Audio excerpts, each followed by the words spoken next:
Disappointed Republican senators decided not to go ahead with a vote this week after it became clear that their latest alternative to Obamacare was headed for defeat. Senate Republican leader Mitch McConnell spoke to reporters at the Capitol. We haven't given up on changing the American health care system.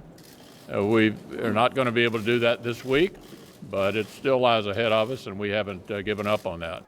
The decision came after a handful of Republicans, including Susan Collins of Maine, John McCain of Arizona, and Rand Paul of Kentucky, indicated they would vote against the bill.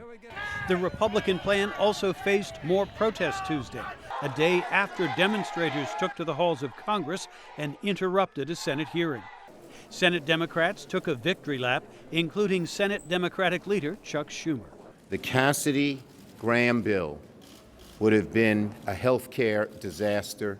The American people saw it, rose to the occasion, and our colleagues had no choice in the face of opposition from one end of the land to the other to withdraw their bill.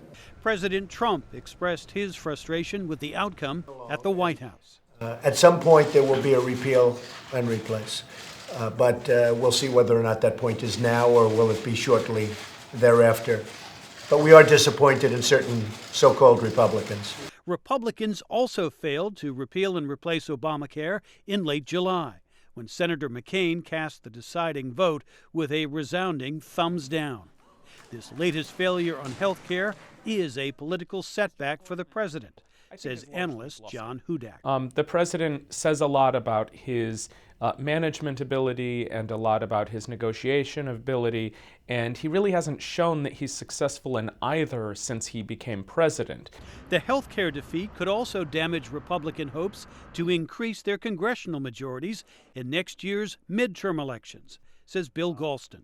I think the real worry is for congressional Republicans who are in danger of going to their constituents with nothing to show for full unified control of the federal government. But one of the sponsors of the Republican effort, Senator Lindsey Graham, said he and his colleagues would try again in the months ahead.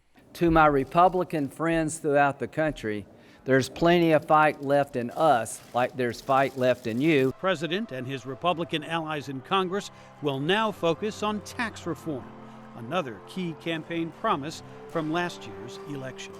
Jim Malone, VOA News, Washington.